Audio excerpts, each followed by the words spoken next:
Okay, I'm going to do something that I normally don't do. I'm going to do an introduction to this video.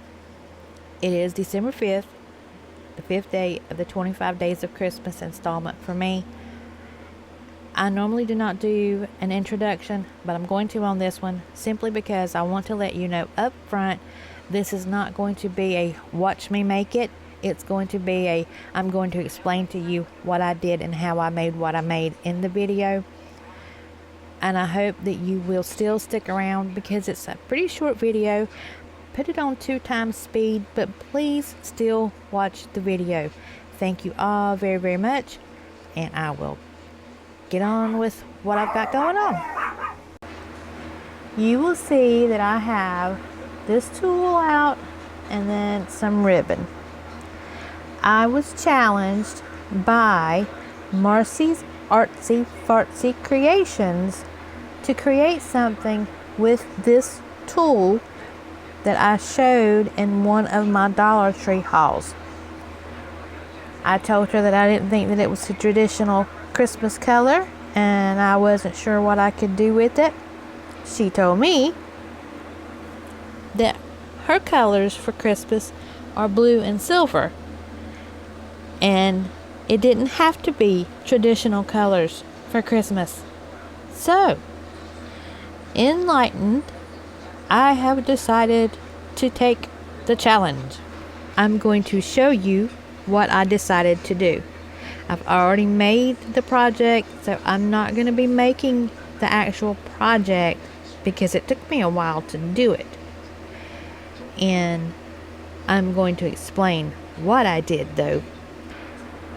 I cut off some of the organza ribbon. I did not measure it. This is 6 inches wide and it's got a cover on it. I put it back on. But when I took it off, some of the organza was actually stuck to the cover. And I believe I took about a 4-inch piece. So it would have been 4 inches by 6 inches square. And I folded that over. And because this is organza, I did have to use a lighter. Yes, a lighter. To burn the edges to keep them from fraying. After I did that, I took some fishing line because I didn't want to have my thread to show. So I used fishing line, a very lightweight. It is only 1/8 of a pound. So it's kind of like the thread that's made out of that, but it's a little thicker. Anyway, so I sewed the edges around so they wouldn't fray. And then what I did was made it into a little dress shape. And at the very top, I took the fishing line and took it around and made it really thin.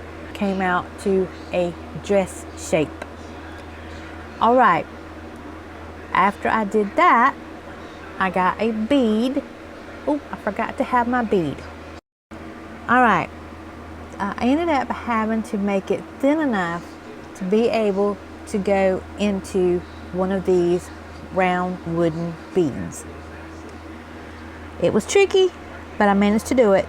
And I left the fishing line thread on it.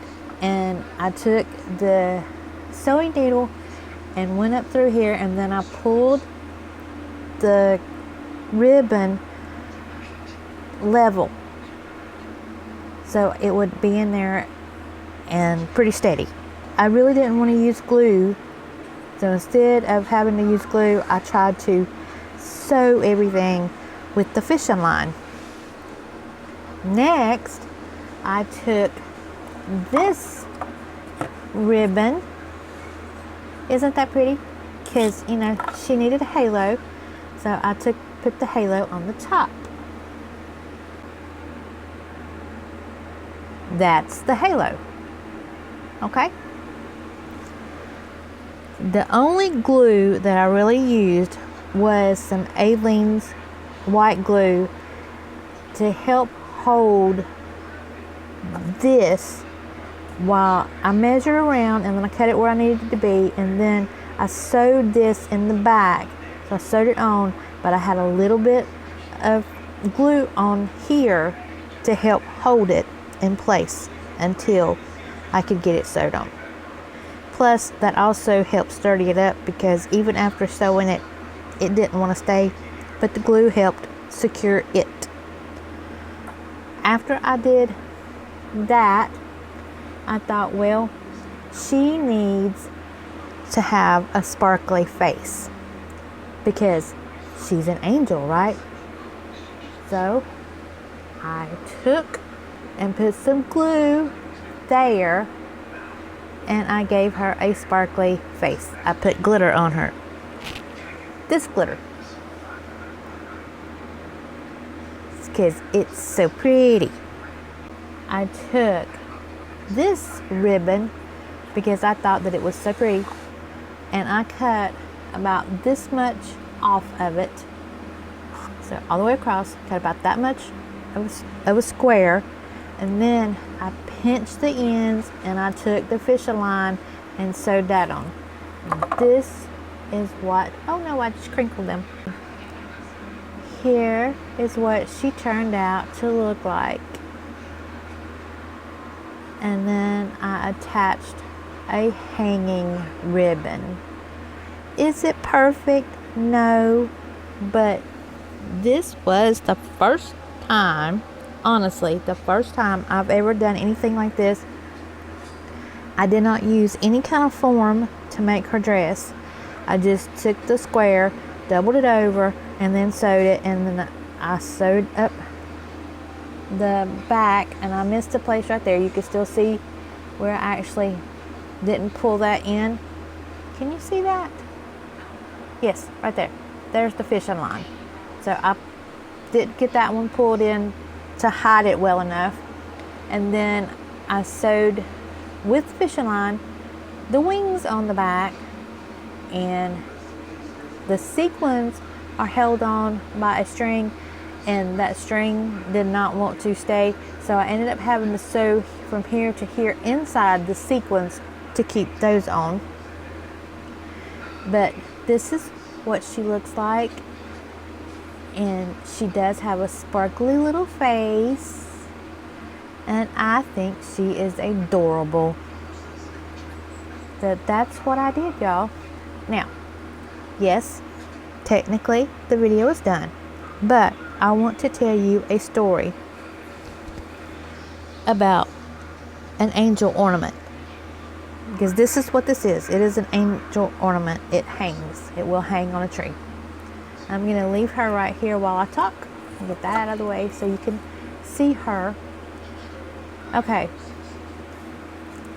I used to have my car, and it was used, but it was only a year old when I bought it. So it was new to me, and I love that car. It was a Dodge Neon.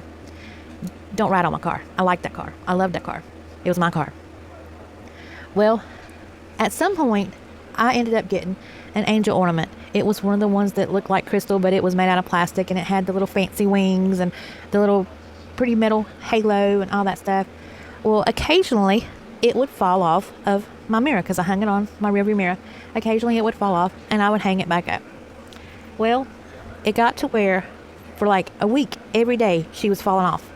No matter what I did to fix her, she would still fall off. Well, I said, okay, I'm not going to put you back up there because obviously there's some reason why it's falling off, and I'm just going to leave it. So I ended up picking her up out of the floor and putting her in a cup holder. Y'all, the day that I did not put her back, the next morning, I was going to college at the time. I was trying to get in nursing school, so I was taking all the prerequisites. I was taking a CNA class. Anyway, on my way to school, less than a quarter of a mile from our house, I wrecked my car. Yeah, true story. I know some of y'all are going to say, well, that's just BS and blah, blah, blah, blah, blah. But I'm telling you, that is the truth.